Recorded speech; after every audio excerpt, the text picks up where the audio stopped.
Hello guys, আসসালামু আলাইকুম।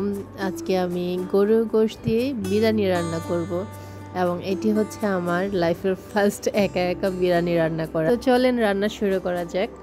তেল দিয়ে দিলাম এবং এখানে হচ্ছে তেজপাতা, তারপর হচ্ছে এলাচ, লবঙ্গ সব দিয়ে দিব।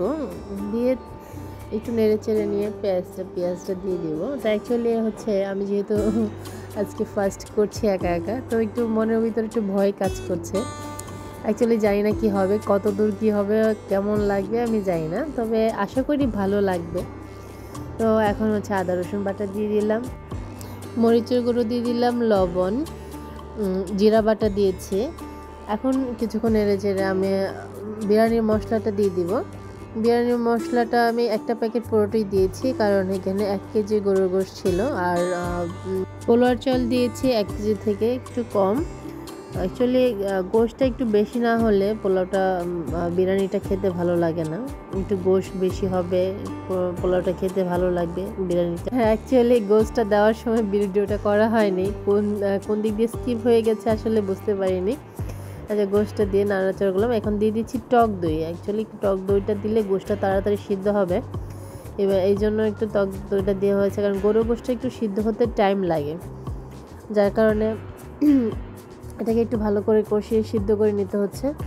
কষিয়ে সিদ্ধ করে নিলাম, এখন ঢাকনা দিয়ে ঢেকে দেখলাম, তারপর হচ্ছে একটু নাড়াচাড়া করলাম। দেখা যাচ্ছে কি, আর গরুর গোশতটা একটু ভালোভাবে সিদ্ধ করার জন্য একটু যেন সিদ্ধ হয়, কারণ শক্ত থাকলে খেতে একটু ভালো লাগে না, বাচ্চারা খেতে চায় না, যার কারণে আমি একটু নরম করার চেষ্টা করলাম। যার কারণে আমি পানি দিইনি, এটা হচ্ছে গোশত থেকে যে পানিটা উঠছে সেটাই, কিন্তু আমি একটু কম জাল দিয়ে কম হিটে আমি এটাকে রান্না করেছি যেন আস্তে আস্তে এটা সিদ্ধ হয়।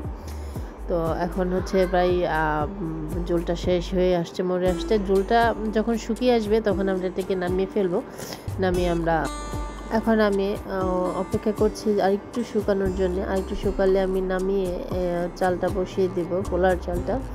তো এখন হয়ে গেছে, আমি এখন এটাকে একটা সাইডে রেখে দিব।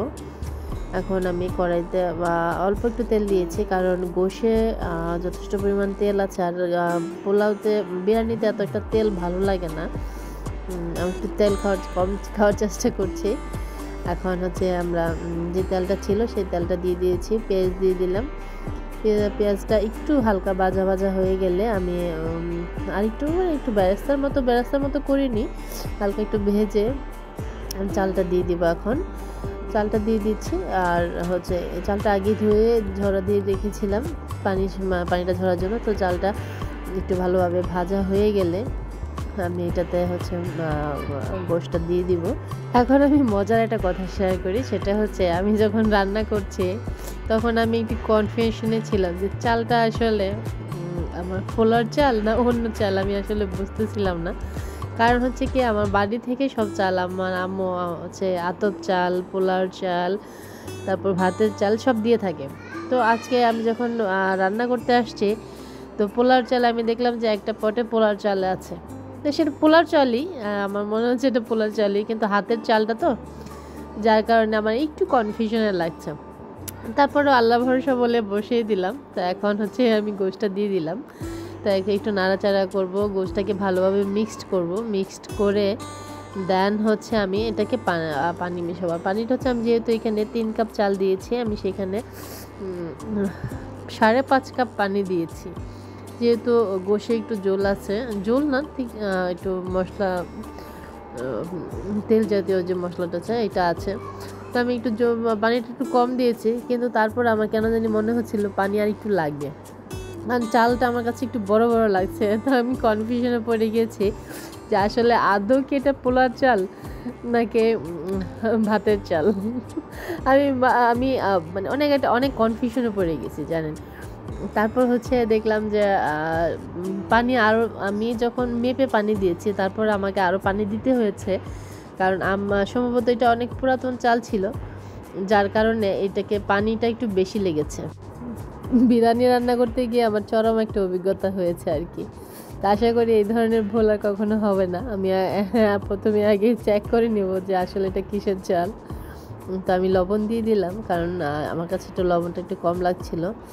তো আমি যখন অ্যাকচুয়ালি একটা আছে না যে প্রথমবার রান্না করছি, একটু ভয় তো ভিতরে কাজ করছে। তবে বিশ্বাস করবেন না যে বিরিয়ানিটা অনেক সুন্দর হয়েছে, এবং আমার যে রেটিং দিয়েছে আমার ছেলে, ওই খেয়ে বলেছে যে আম্মু আম্মু অসাধারণ হয়েছে, অনেক মজা হয়েছে। আর অ্যাকচুয়ালি তো আমি এখন দুধ দিয়ে দিলাম। তো দুধটা দিয়ে আমি একটু নাড়াচাড়া করছি। ইভেন এখন চালের পানিটা শুকিয়ে আসছে, কিন্তু আমার কেন জানি মনে হচ্ছে আরও পানি লাগবে। তো এইভাবে আমি আরও এক কাপ পানি দিয়েছি। এক কাপ টোটাল আরও অল্প অল্প করে আমি 1 কাপ পানি দিয়ে এটাকে ফিক্সড করেছি, এবং সম্পূর্ণ ভাতটা অনেক সুন্দর হয়েছে। ইভেন একটা ভাত এমন হয়নি যে ফুটেনি, ভাতগুলো সুন্দর ফুটেছে এবং ঝরঝরা হয়েছে। এবং খেতে অনেক স্বাদ হয়েছে, টেস্টি হয়েছে। ইনশাল্লাহ আপনারাও চেষ্টা করবেন। এবং আমার ভিডিওটা কেমন লাগলো আশা করি আমার কমেন্টস সেকশনে জানাবেন। ইভেন যদি কোনো মতামত থাকে মতামতও জানাবেন। আর যদি ভালো লাগে থাকে আমার ভিডিওটা, তাহলে আমাকে অবশ্যই সাবস্ক্রাইব করবেন, লাইকস কমেন্টস করে পাশে থাকবেন। ইনশাল্লাহ নেক্সট টাইম আসবো অন্য কোনো ভিডিও নিয়ে। সে পর্যন্ত আশা করি আপনারা ভালো থাকবেন, সবাই সুস্থ থাকবেন, আর আমার জন্য দোয়া করবেন, আমার বাচ্চাদের জন্য দোয়া করবেন। আল্লাহ হাফেজ।